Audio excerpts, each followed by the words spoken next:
Hey guys, it's me Jamie and welcome back to another video. So today I just thought that I would do a video on how I annotate my books. I know that there have been so many videos like this and I feel like everyone's system is like quite similar. My one definitely, I'm not doing anything innovative, but I have had quite a few people say that they've wanted to see this video from me and they'd be interested to see how I do it. So I thought I would just do it anyway because I really enjoy annotating and I actually really enjoy seeing how other people annotate as well. I have already mentioned how I annotate in one of my weekly reading vlogs like very early on, but there weren't that many people watching at that stage and I feel like there's a lot more of you now, so I thought I would just do like a little updated full video version. I really enjoy annotating my books. It's just something that brings me so much joy and really enhances my reading experience, and I would definitely recommend it if you are thinking about it and you want to try and start annotating your books. I think it's such an awesome way to really like get the most out of the story. So if you've been thinking about it, I really hope that this video kind of helps you a little bit or kind of guides you and gives some inspiration maybe on how to start annotating your books as well. Before we get started, I just really want to quickly say that I'm so happy to announce that this video has been sponsored by Skillshare. Skillshare actually reached out to me a few months ago and asked if I wanted to work with them, and I've already done a couple of videos with them and I'm just so pleased that they wanted to work with me again, because I think it's such an awesome company and it provides such awesome opportunities for people. So Skillshare is an online learning platform. It has hundreds and thousands of classes online from so many different subjects. You can learn so many different skills like photography, film and video editing, creative writing. There's honestly so much to choose from. I've done so many classes already. I've done some bullet journaling ones, I've done some creative writing ones. I'm not sure if you guys know, but like a few months ago I made a bookstagram and I've really been trying to like figure out how to do that, because Instagram and bookstagram and photography is really something that I am terrible at. But I have just started taking a class, and that is iPhone photography, how to take pro photos on your iPhone, and I'm only a few like classes in and already like it's really helped me a lot, and I'm just like ready to like up my bookstagram game. It's gonna be so good once I like finish these classes. I do have a link down below. If you sign up using my link, you get 2 free months of Skillshare Premium, which gives you access to literally every single class that is on there. It's honestly so great because it's all just by like professionals in their field and you can learn so many different skills, so I would definitely recommend checking that out. So again, thank you so much Skillshare for sponsoring this video. I'm honestly so grateful. I love working with you guys, so thank you so much. And without further ado, let's get into the video and how I annotate my books. So I first started annotating when I actually first started joining BookTube. I've never ever had a problem with kind of making my books my own. Before I started getting like cool bookmarks, I would always dog ear my pages. I would always like crack the spine. I've definitely like during the years like underlined favorite passages in some of my books. I just haven't really had a whole system. So starting BookTube and seeing how other people do it has really caused me to kind of create my own system and get more into it and get a little bit more detailed when it comes to annotating. And I started doing it because once I realized how much it enhanced the reading experience, I just like fell in love. I really love doing it with rereads because, you know, it's so much easier to find like when someone says something that is potentially foreshadowing something else, or you know, one of your favorite characters does something that you forgot about. Annotating those reads is some of my favorites. I've recently started rereading the Harry Potter series and annotating, and it's been so much fun. I've got so many pink tabs of my favorite characters just doing really cool stuff, and there's obviously heaps of foreshadowing. I've also underlined and tabbed every single time someone uses a spell or like talks about some sort of potion or some sort of like rule in the magic system, so I can kind of keep my own little like encyclopedia on how the Harry Potter like universe works. I'm also in the middle of rereading The Secret History, and I have already got so many tabs of my annotations for this. The Secret History to me is really special because the writing style is so beautiful, so I've got heaps of tabs for that. There's so much foreshadowing. I forgot how much foreshadowing there is, so there's so many tabs for that. And also a lot of times the characters say things in different languages like French or Latin or Greek, and so when I'm reading it I always have my phone by me so I can kind of Google the translation and then I'll underline the sentence and then write the translation by it. For example, 2 of the characters are quoting a French poem in this passage, so I underlined it and then I wrote down the translation on the side and then also the poem and the poet that they're quoting. I also really like annotating because I like looking back on the books. For example, if I ever feel like rereading Vicious but I don't want to like sit down and fully reread it, I just go through and see everything that I tabbed and I'm just like, oh yeah, and I almost get the same satisfaction that I do than like sitting down and like fully rereading it. Also, it's just gonna be really fun when I eventually do a full reread of this and I can add new tabs and like really see what I was thinking when I read it for the first time. Like I said, I've only just started annotating, but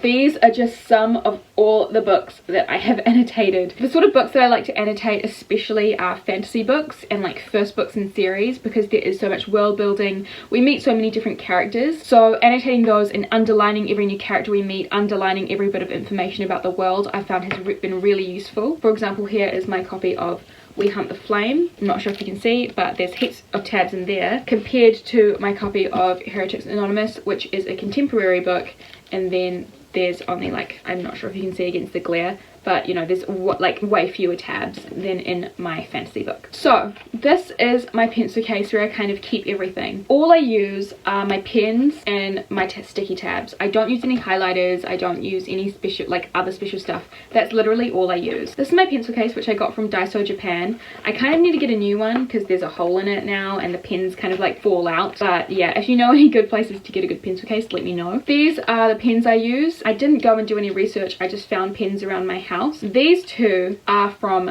Typo, which is a shop here in Australia and New Zealand, and yeah, I just found these. And then I also found these ones, which are the Stabilo like 0.88. I don't know what that means, but they're those. And I just picked these ones out because they were a really good match for the colors of my tabs. I like these ones. They do kind of bleed through on really thin pages, but I don't really have any trouble with them. I really like the way that they write and I really like the way they stay on the page, so I really like them and I don't really mind about my pages being bled through. These are my favorite tabs to use because I love the colors. They also stick really well and they don't take heaps of ink off the page, and also they have like a ruler here, and I actually use this when I'm underlining passages with my pens because my handwriting and my like artistic skills are terrible, so I kind of need the ruler so I can underline properly. Sometimes I use the like centimeters so I can figure out how long my tab needs to be because I like it to be aesthetically pleasing. These are the tabs here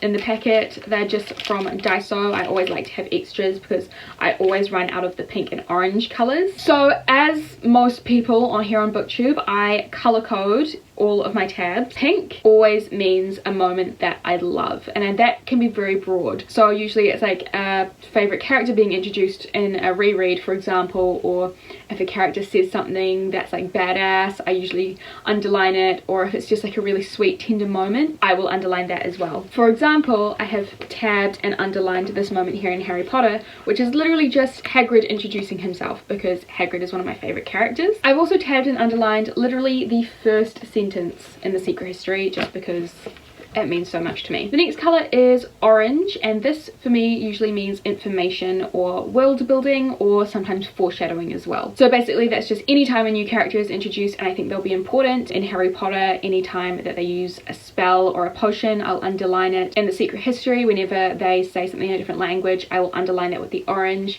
It just really means like world building and stuff that I find really useful. But yeah, that one usually is just for information and foreshadowing. A lot of stuff kind of falls under orange just because I think it's definitely the most broad, but yes. Yellow is for moments that make me really angry. Most of the time I only use it if it's something that's slightly problematic. For example, anytime a character says something like sexist or racist or homophobic and it's not challenged. Also, anytime the writing is crafted really badly, I always underline it and tab it with yellow just because I don't like reading bad writing. Also, just anytime a character makes me angry, but most of the time it's saved for things that are like really problematic. So the green tabs are really self-explanatory. It's just for funny moments that made me laugh. There's heaps in Harry Potter, there's heaps in The Secret History, there's heaps in Vicious actually. Sometimes if I'm just feeling down, I want to go and have a laugh, so I pick up one of my favorite books and go to a green tab, and most of the time it's good. Blue also is very self-explanatory. It is just sad moments, so moments where the writing has really made me feel something emotional. Not many books get the blue tab because I am very cold-hearted, but in the Song of Achilles, for example, which is a very sad book, I do have quite a few blue tabs in there.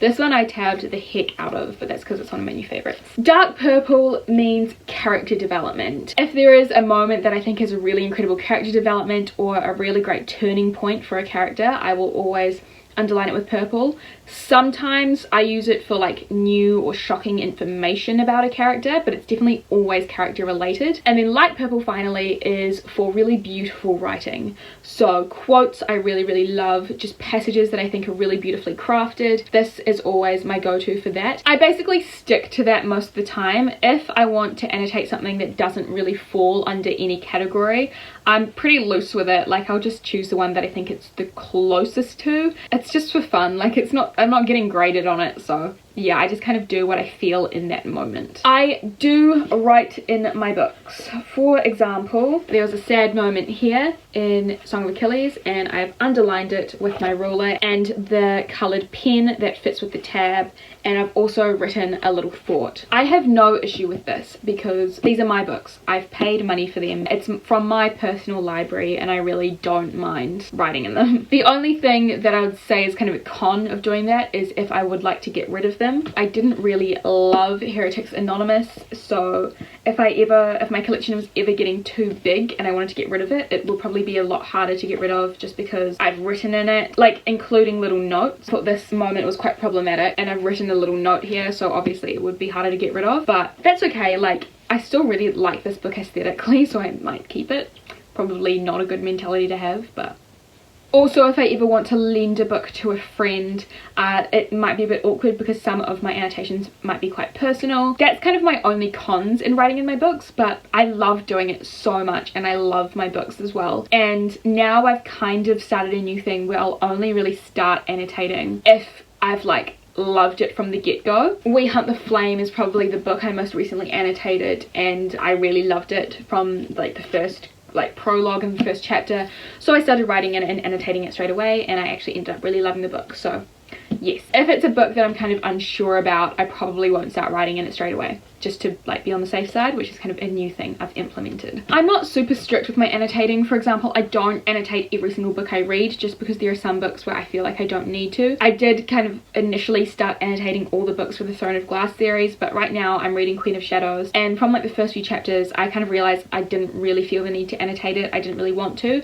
and that's fine. If I'm listening to a book on audio, obviously it's way harder to annotate, so I don't usually do it. I really kind of have to be in the mood, and even if I'm reading a book for the sole purpose of annotating, if I don't feel like annotating a book that night when I'm reading and I just want to sit down and read, I will just not read that book. That's fine. And then there are some books where it's like I might be annotating it and reading it and then realize I don't want to annotate it anymore. For example, I did that with Heretics Anonymous. There is a massive gap between my last annotation and then the end of the book, and that's fine. There's really no rules. All the notes in my books really aren't academic. They're definitely more emotional or like quite like raw feelings. Most of the time I have a very big selection of notebooks, and whatever notebook is closest to me, I will just write down my thoughts of a book, or I'll write down notes in my phone if I really need to write down like quite academic, like review kind of notes. I don't really write those ones in the book just because I find it a little bit harder to find.